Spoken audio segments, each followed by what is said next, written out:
नमस्कार, जय श्री राम। 2-3 दिन थोड़ा-सा कुछ प्रॉब्लम थी घर पे। मेरा जो पेट है एक्चुअली उसकी तबीयत काफ़ी ख़राब थी, तो उसमें थोड़ा-सा हम लोग डिस्टर्ब थे। हालाँकि उसका फिर कल अल्टीमेटली डेथ हो गई, तो उसके कारण थोड़ा-सा वीडियोज़ वग़ैरह नहीं कर पाए।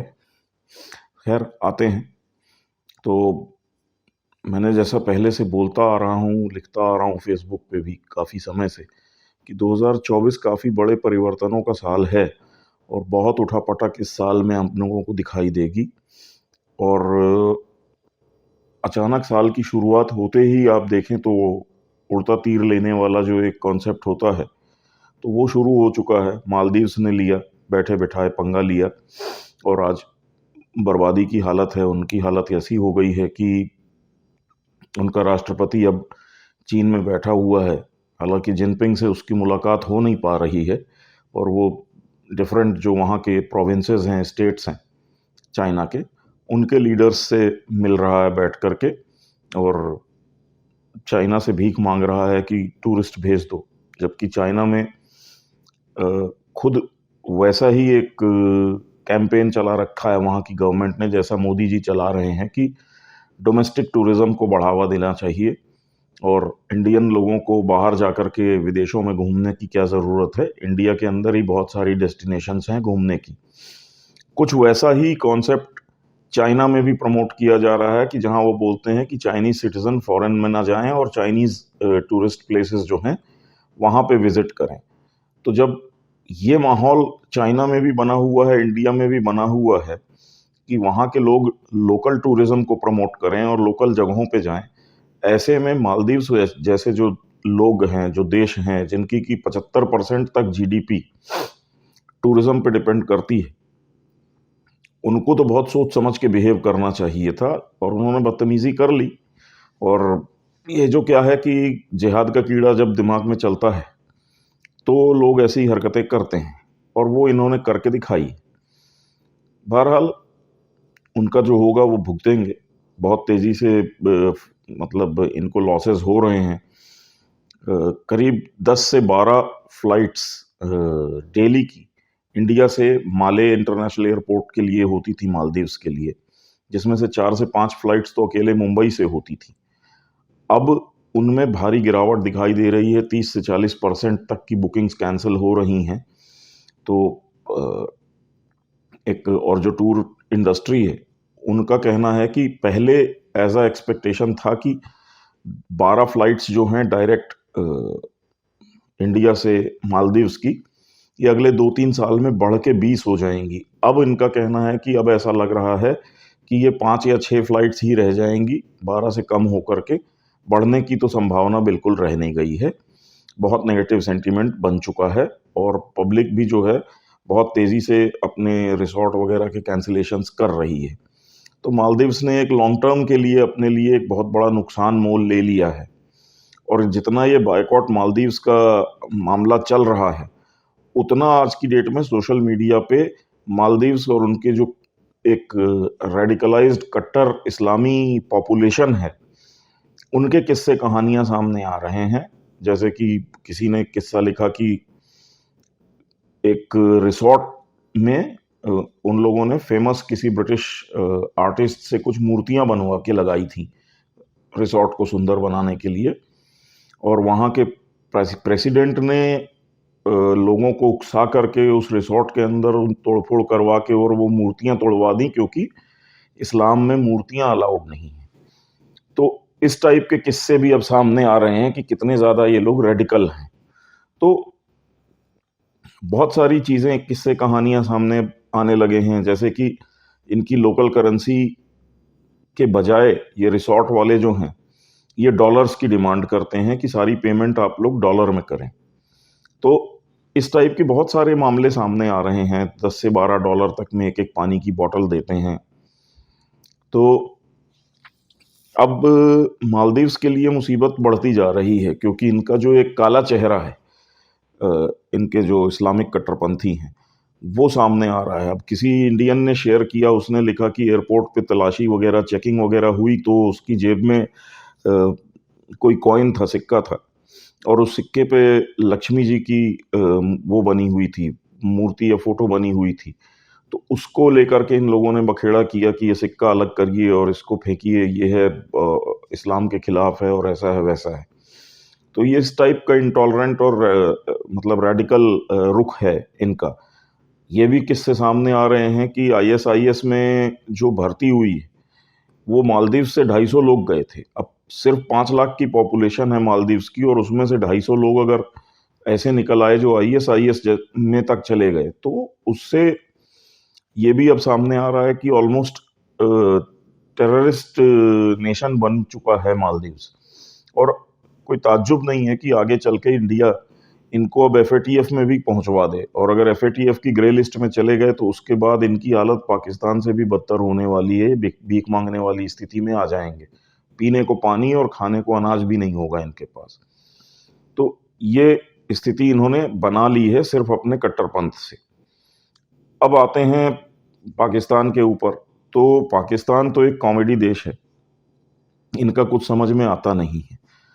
अभी इन लोगों ने हल्ला मचाना शुरू किया कि हम चाइना से J-31 खरीद रहे हैं, और J-31 बड़ा हाई फाई स्टेल्थ मॉडल का मतलब स्टेल्थ प्लेन है, 5th जनरेशन का।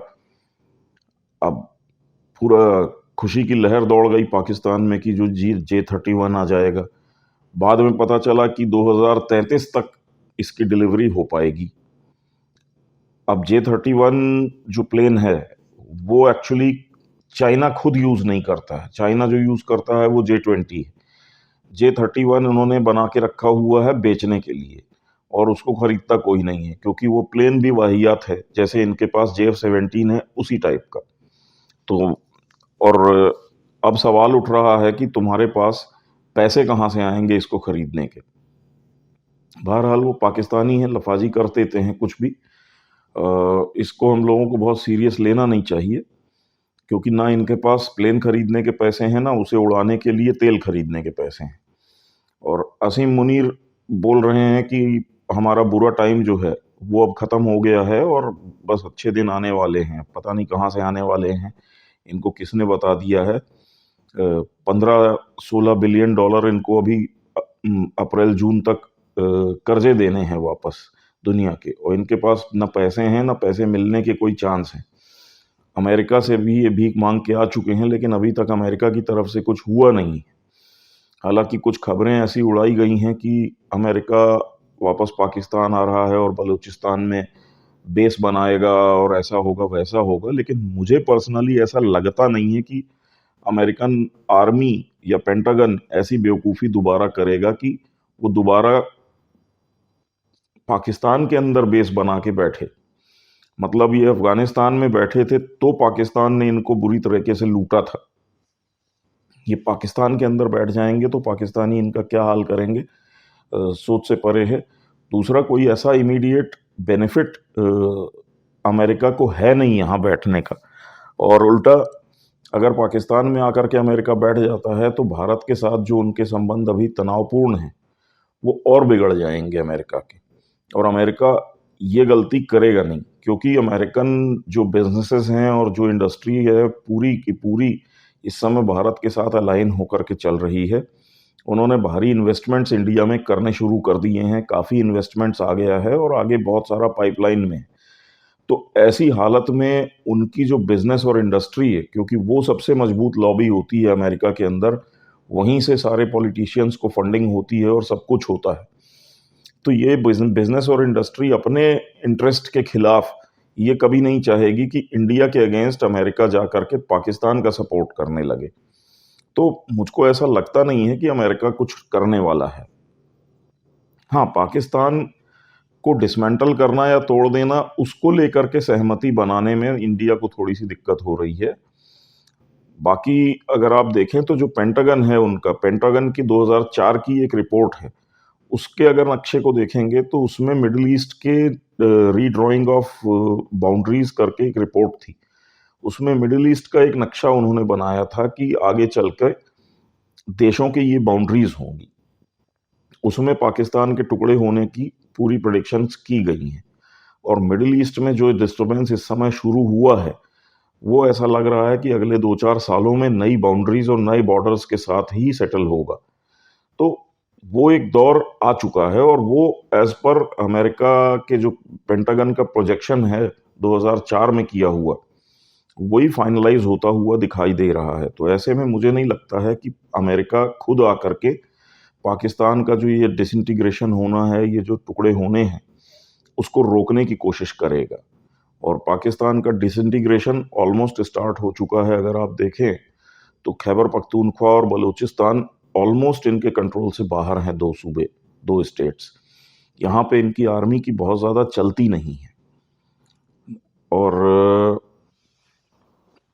अब हम लोग आते हैं कि एक जो बखेड़ा खड़ा हुआ पड़ा है पाकिस्तान के अंदर, वो कत्ल की रात वाला है।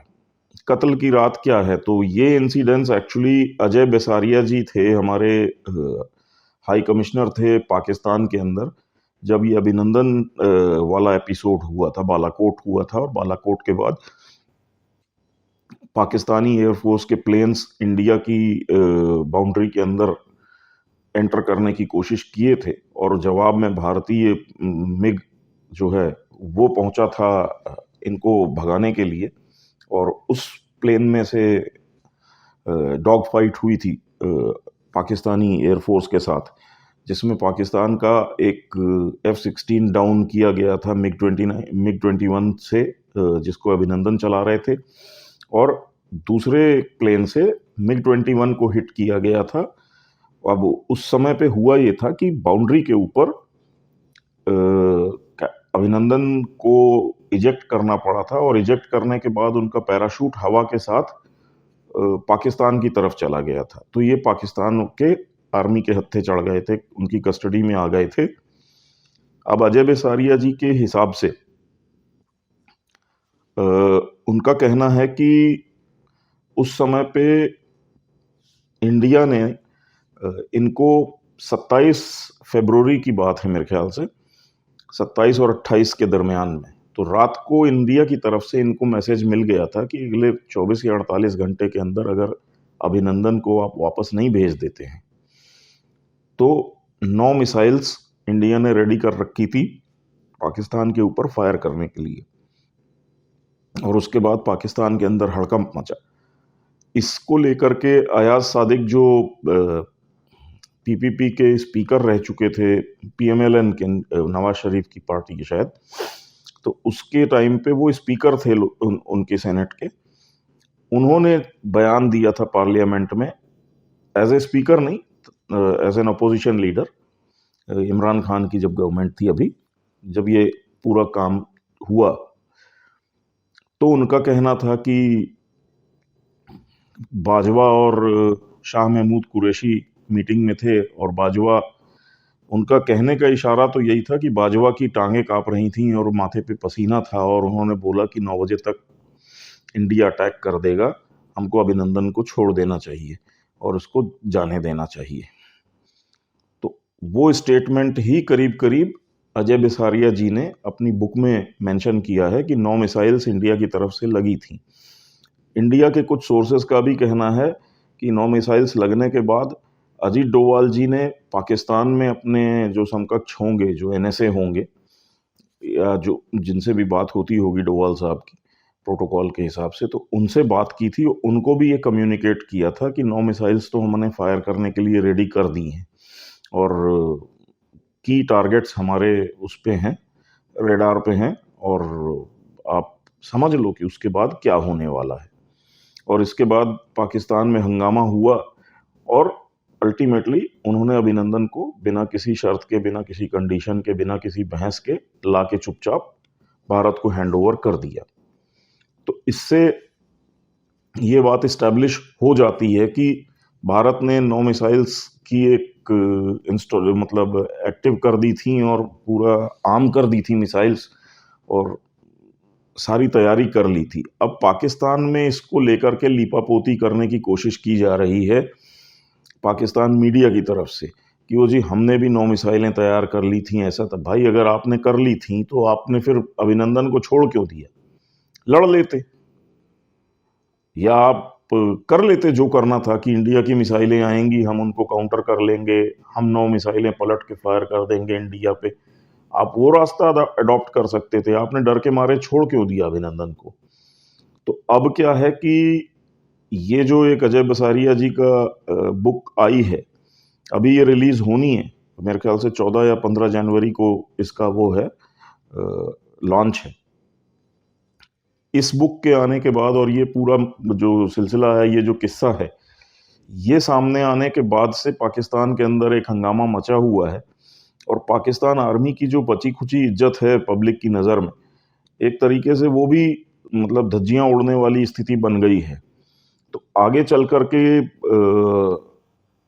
इसको भी मुद्दा बनाया जाएगा, इलेक्शंस में पॉलिटिकली यूज किया जाएगा और मोस्ट प्रोबेबली इमरान खान की जो गवर्नमेंट है, ये पार्टी, वो एंटी आर्मी स्टैंड लेके चलती है, तो मोस्ट प्रोबेबली वही ऐसे काम करेंगे। तो देखना होगा, दिलचस्पी है। लेकिन पहली बार भारत की तरफ से क्या हुआ था अभिनंदन वाले मामले में, उसको लेकर के एक ऑथेंटिक या ऑफिशियल टाइप का स्टेटमेंट आया है। उसमें पूरा उन्होंने किस्सा बताया है कि कैसे इमरान खान ने पाकिस्तान का जो हाई कमिश्नर इंडिया में था उसको कांटेक्ट किया, वो पाकिस्तान आया हुआ था उस समय, तो उसको बोला कि हमारी बात कराओ प्राइम मिनिस्टर मोदी से। उसके बाद उन्होंने बेसारिया जी को कांटेक्ट किया कि मोदी जी से बात करनी है, इमरान खान को आप फैसिलिटेट करिए। फिर बेसारिया जी ने दिल्ली फ़ोन लगाया पीएमओ को कि ऐसा ऐसा है, वो बात करना चाहते हैं। पीएमओ ने बोला कि मोदी साहब के पास टाइम नहीं है, वो बिज़ी हैं, कोई मैसेज हो तो वो आप लेके कन्वे कर दीजिए। तो इस तरीके से मोदी जी ने इमरान खान से बात करने को मना कर दिया। बाद में इमरान खान ने अपनी पार्लियामेंट में ये कहा कि वो कोशिश किया उन्होंने मोदी जी से बात करने की, लेकिन मोदी जी ने कॉल नहीं उठाई। तो कुल मिलाकर के जो कुछ इंडिया की तरफ से बोला जा रहा था, स्टेटमेंट्स दिए जा रहे थे, उसको एक तरीके से अजय बेसारिया जी ने अपनी बुक में लिख करके कंफर्म कर दिया। एक तरीके से एक ऑफिशियल चीज उन्होंने सामने रख दी कि ऐसा ऐसा हुआ था। तो अब पाकिस्तानियों के लिए मतलब बात को घुमाने या छुपाने के लिए कुछ रह नहीं जाता और कमर चीमा जैसे उनके जो कार्टून्स आईएसआई के एनालिस्ट बन के बैठे रहते हैं, कल से वो परेशान घूम रहे हैं और एक के बाद एक प्रोग्राम बना रहे हैं कि ऐसा था वैसा था, लीपापोती करने की कोशिश कर रहे हैं। लेकिन बेसारिया जी ने जो बैठे बिठाए ठंड में तमाचा मारा है पाकिस्तान को, इसकी गूंज इनको बहुत देर तक सुनाई देती रहेगी और कान सुन रहेंगे। अब हम लोग आ जाते हैं थोड़ा सा मिडल ईस्ट में। तो मिडल ईस्ट में थोड़ा सा हालात गर्म होते जा रहे हैं, जहां की इसराइल ने हमास की तो मतलब बैंड बजा ही डाली है और गाजा पे ऑलमोस्ट पूरा कब्जा कर लिया है। और अब जो बॉम्बिंग वॉम्बिंग इसराइल कर रहा है, वो दुनिया भी अब उसकी तरफ ध्यान दे नहीं रही है। हालांकि ये फिलिस्तीन और हमास वाले बड़ा हंगामा किए पड़े हैं कि बचाओ हमको और देखो हमारे साथ क्या क्या हो रहा है, लेकिन दुनिया ने भी अब इनको इग्नोर करना शुरू कर दिया है। इसराइल दूसरी तरफ अब ध्यान दे रहा है कि हमास की जो बाकी की बची हुई लीडरशिप इधर उधर छुप के बैठी हुई है, उनको कैसे निपटाना है। और इस कड़ी में उन्होंने लेबनान के अंदर हमला करके हमास के एक टॉप कमांडर को मार दिया था। लेबनान के अंदर दूसरे हमले भी जारी हैं इसराइल के, और अब जो लेबनान में हिजबुल्लाह है वो थोड़ा डर गया है, घबरा गया है और उसने एक तरीके से कदम पीछे खींचने शुरू कर दिए हैं कि हमको लड़ना नहीं है इसराइल से, वरना हम लोगों की भी बहुत ज़्यादा बर्बादी हो जाएगी। तो हिजबुल्लाह की ये हालत है। वहीं दूसरी तरफ ईरान हूथियों को सामने करके बहुत तेज़ी से मामले को बिगाड़ने की कोशिश कर रहा है और ईरान अब अमेरिकी अभी कल परसों में अमेरिका के 2 शिप्स पे अटैक हुआ है, हूथीज़ ने किया है। इसराइल आने जाने वाले कई शिप्स के ऊपर अटैक्स जारी हैं वहाँ पे। ये बात अलग है कि भारत आने जाने वाले जो शिप्स हैं, अब उसको कोई छू नहीं रहा है, वो आराम से चल रहे हैं। तो इंडिया से आने जाने वाले शिप्स की कोई समस्या नहीं है। इंडिया ने अरबियन सी के अंदर, नॉर्थ अरेबियन सी से सी ऑफ एडन, जहाँ ये सारा हंगामा हो रहा है या जहाँ पे ये सोमाली पायरेट्स वगैरह हैं, इस पूरे एरिया के अंदर पहले 4 डिस्ट्रॉयर्स तैनात किए हुए थे। आज की डेट में जो खबर आ रही है वो ये है कि इंडियन नेवी के 10 वॉरशिप्स इस पूरे एरिया में डिप्लॉयड हैं। तो अच्छी खासी प्रेजेंस इंडियन नेवी ने वहाँ पे बना ली है, एक पोजीशन ले ली है कि इन केस कुछ भी होता है तो अभी इंडियन नेवी का जो फोकस है वो प्राइम फोकस यही है कि किसी भी तरीके से इंडिया के जो शिपिंग हो रही है उसके ऊपर कोई खतरा ना आए। और इंटरनली मेरे ख्याल से हूतियों को और ईरान को ये कम्युनिकेट कर दिया गया है कि आप लोगों की तरफ से गलती से भी हमारे किसी शिप के ऊपर कोई हमला होना नहीं चाहिए। तो इंडिया अपनी पोजीशन क्लियर कर रहा है, जबकि ईरान के अंदर बॉम्बिंग एक हुई थी जिसमें 200-150 लोग मारे गए थे। और उसको लेकर के आईएसकेपी जो है, आईएसकेपी बेसिकली अफगानिस्तान में ऑपरेट करने वाला आईएसआईएस का एक हिस्सा है। लेकिन कहा जाता है कि आईएसकेपी जो है ये पूरी की पूरी पाकिस्तान की आईएसआई की बनाई हुई और चलाई जाने वाली एक टेररिस्ट ऑर्गेनाइजेशन है। और इसने रिस्पॉन्सिबिलिटी क्लेम की है कि ईरान में जो बम ब्लास्ट हुआ था वो इन्होंने कराया था। तो इसका मतलब है कि आईएसआई ने कराया था। और अगर ऐसा है तो फिर हाथ आता है कि अमेरिका से पैसा लेकर के आईएसआई वालों ने ईरान के अंदर ये घटना अंजाम दे दी। आईएसकेपी के क्लेम करने के बाद आगे चल के ईरान और पाकिस्तान के बीच में एक इशू बनेगा। बातें ये भी हो रही हैं कि अमेरिका पाकिस्तान को पैसे देकर के ईरान के ऊपर अटैक वगैरह कराने की कोशिश भी कर सकता है। इन केस अगर ईरान अमेरिका के ऊपर कोई डायरेक्ट अटैक कर देता है तो पलट के जवाब जो देगा अमेरिका, सी से तो देगा, लैंड से वो पाकिस्तान की आर्मी को भाड़े पे लेकर के उनको कुछ पैसे दे करके ईरान पे हमले करवा सकता है। तो देखना होगा क्या होगा। लेकिन पाकिस्तान के लिए हर हाल में जैसे भी आप देख लें, सिचुएशन बुरी होने वाली है। अगर ये ईरान के साथ लड़ने जाते हैं तो पीछे से तालिबान भी इनके ऊपर हमला करेंगे, ईरान भी पलट के इनकी बैंड बजाएगा। और ईरान के पीछे क्योंकि रशिया और चाइना का सपोर्ट है, तो चाइना के साथ तो इनके संबंध वैसे ही खराब चल रहे हैं। और अमेरिका के कहने पे अगर इन्होंने ईरान के साथ कुछ कलाकारी कर दी तो चाइना और रशिया पूरी मदद करेंगे ईरान की पाकिस्तान की ईंट से ईंट बजा देने में। तो हर हाल में आप देखें वो पाकिस्तान का इस साल बहुत ही बुरा हाल होने वाला है। अब हम लोग आ जाते हैं दूसरी एक खबर पे। तो इसरो ने अभी डिक्लेयर किया है कि वो 50 स्पाई सैटेलाइट्स या डिफेंस सैटेलाइट्स लॉन्च करेगा जल्दी ही। तो मतलब सारे 50 इसी साल नहीं हो जाएंगे, लेकिन 50 सैटेलाइट्स की एक सीरीज लॉन्च करने का डिक्लेयर किया है इसरो ने। ये सारे हाई एंड सैटेलाइट्स होंगे जो कि मतलब हर वेदर में, क्लाउड्स में, रात में, दिन में, कभी भी कहीं की भी हाई डेफिनेशन फोटोग्राफ्स और डिटेल्स ले पाएंगे। ऊपर से इंडियन जो आर्म फोर्सेस हैं डिफेंस की, आर्मी की, मतलब आर्मी हो गई, एयरफोर्स हो गई, नेवी हो गई, इनको पूरा नेविगेशन, कम्युनिकेशन और इंटेलिजेंस, इस सब के लिए ये 50 सैटेलाइट्स यूज़ किए जाएंगे। ये पूरा सेट बनेगा एक, और उसमें अलग अलग टाइप के सैटेलाइट्स होंगे जो अलग अलग काम करने के लिए बने होंगे। तो इंडियन जो डिफेंस फोर्सेस हैं उनको एक नेक्स्ट लेवल पे, एक इंटरनेशनल लेवल पे ले जाने की तैयारी इसरो ने भी कर ली है अपनी तरफ से। अब हम लोग आते हैं स्मृति ईरानी पे। तो स्मृति ईरानी की एक हाल में ट्रिप बड़ी वायरल हुई पड़ी है। स्मृति ईरानी पहुंची हैं सऊदी अरब। सऊदी अरब में उन्होंने जाकर के मदीना की जो मस्जिद है, मस्जिद नबवी, तो उस नबवी सॉरी तो नबवी के बाहर खड़े होकर के इन्होंने फोटोज वगैरह खिंचवाई हैं और शेयर की हैं।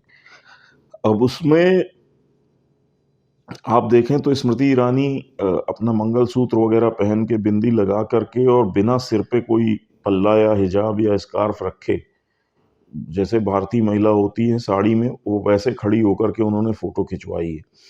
अब इसको लेकर के फिर पाकिस्तानियों को बड़ी आग लगी। तो पाकिस्तानियों ने सऊदी अरबियों को कुछ कुछ कहना शुरू कर दिया कि ये है, वो है, गलत है, ऐसा है, वैसा है, और काफिर खातून को कैसे आपने अलाउ कर दिया। अब ये सऊदी अरब वालों से गाली खा रहे हैं कि देश हमारा है, ज़मीन हमारी है, जगह हमारी है, मस्जिद हमारी है, हम डिसाइड करेंगे कि कौन आएगा और कैसे आएगा, तुम लोगों की औकात नहीं है, तुम लोग मुंह बंद करके बैठो। और वो इनको वैसे भी इंसान भी नहीं मानते हैं, कन्वर्टेड मुस्लिम्स को। तो सऊदी अरब वालों ने बड़े सीधे सीधे खरे खरे मुंह तोड़ जवाब देने शुरू कर दिए हैं। तो कुल मिलाकर के अगर आप देखें तो एक पाकिस्तानियों ने यहाँ पे उड़ता तीर ले लिया है कि स्मृति ईरानी की विजिट को लेकर के इन्होंने सऊदी अरब को ज्ञान देना शुरू कर दिया इस्लाम के बारे में और इस्लामिक परंपराओं के बारे में, और अब ये वहाँ से गाली खा रहे हैं। अब ये इस हरकत के कारण क्या होगा कि फिर वो सऊदी अरब एक आंदोलन टाइप का चलाएगा और 10-20 हज़ार पाकिस्तानियों को ढूंढ करके लात मार के सऊदी अरब से निकाल देगा। तो ये बार बार ये इन लोगों को वही कीड़ा काटता है कट्टरपंथ का, और उसके चक्कर में ये अपना नुकसान करवाते हैं और बर्बादी की तरफ बढ़ जाते हैं। जैसे कि मालदीव्स ने किया, वैसा ही कुछ पाकिस्तान भी करता हुआ दिखाई दे रहा है। और मोहम्मद बिन जायद जो यूएई के वो हैं, किंग हैं, वो भारत के दौरे पे आए हुए हैं और उनका काफ़ी सक्सेसफुल विजिट चल रही है। वाइब्रेंट गुजरात समिट को अटेंड करने आए हैं, जिसमें कि हेवी इन्वेस्टमेंट्स वगैरह की डिक्लेरेशंस हो रही हैं और काफ़ी सक्सेसफुल रही है पास्ट में भी वाइब्रेंट गुजरात, इस बार भी वो दिख रही है। तो इंडिया की बात की जाए तो इंडिया की तरफ से जो न्यूज़ आ रही हैं, जो मैंने आपको अभी दी हैं, जैसे इसरो ने 50 सैटेलाइट लॉन्च करने का बोला, उसके पहले आदित्य L1 जो है वो अपनी लग्रांज ऑर्बिट जो है वो वहाँ पे सेट हो गया है, पहुँच गया है प्रॉपरली, तो वो एक खुशखबरी। इसरो वाली ये 50 सैटेलाइट्स वाली खुशखबरी, या भारत में जो MBS ये MBZ आए हुए हैं मोहम्मद बिन जायद, इनकी आने की और इन्वेस्टमेंट्स की डिक्लेरेशंस और बहुत कुछ, और वाइब्रेंट गुजरात समिट में जो पॉजिटिव हो रहा है वो एक खुशखबरी। या स्मृति ईरानी, पहली बार ऐसा हुआ है कि मदीना में किसी लेडी को ऐसे एंट्री दी गई है जो नॉन मुस्लिम हो, और वो भी बिना किसी स्कार्फ या उसके खुले सर लेकर के वो गई, जो कि मतलब पाकिस्तानियों से हजम नहीं हो रहा, बहुत से इंडियन मुस्लिम से हजम नहीं हो रहा है कि सऊदी अरब ने इतना प्रोटोकॉल क्यों दिया है। प्लस इंडिया के लिए हज का कोटा बढ़ा दिया है, और स्मृति जी को ले जा करके मदीना में वो सारी जगहें दिखाई गई जहां लोग हज करने जाते हैं, और वहां पे किस टाइप की फैसिलिटीज़ उनको प्रोवाइड की जाती है या की जाएगी। क्योंकि बीच में कुछ खबरें ऐसी आई थी कि हज के लिए जो इंडियन पाकिस्तानीज़ जाते हैं, उनको जो कैंप्स वगैरह अलॉट किए जाते हैं वो बहुत पुराने होते हैं, और उनकी टॉयलेट से लेकर के बात पानी की पीने के पानी तक और बहुत सारी चीज़ों में बहुत बुरी हालत रहती है, समस्या रहती है। तो शायद स्मृति जी ने ये सारी चीज़ें सऊदी अरब के साथ उठाई होंगी कि इंडियन जो हज करने के लिए आते हैं, आप लोग उनको पाकिस्तानियों की तरह क्यों ट्रीट करते हैं। तो उस कड़ी में सऊदी गवर्नमेंट जो है उसने ले जा करके स्मृति जी को वो सारी फैसिलिटीज़ दिखाई हैं जो वो इस बार से इंडियंस को देंगे, और उसी के इंस्पेक्शन के लिए वो मदीना तक गई थी। तो ये भी अपने आप में एक पहली बार हुआ है कि कोई इंडियन मिनिस्टर ने जा करके सऊदी अरब के अंदर उनसे सवाल किए हों, और सऊदी अरब ने भी उनको मौके पे ले जा करके सारी फैसिलिटीज़ दिखाई हों कि अब वो क्या इम्प्रूवमेंट कर रहे हैं, ऐसा। तो हमारे लिए जहाँ तक पॉजिटिव खबरें हैं, और बाकी के लोगों की बात करें तो पाकिस्तान हो या चाइना हो, इन लोगों के लिए कोई बहुत अच्छी खबरें आती हुई दिखाई नहीं दे रही हैं। ये लोग जो भी कर रहे हैं अपना नुकसान ही कर रहे हैं। तो आगे देखते जाइए, हो सकेगा तो शाम तक एक वीडियो और बनाऊंगा और कुछ बातें करूंगा। अभी आज्ञा दें। नमस्कार, जय श्री राम, धन्यवाद।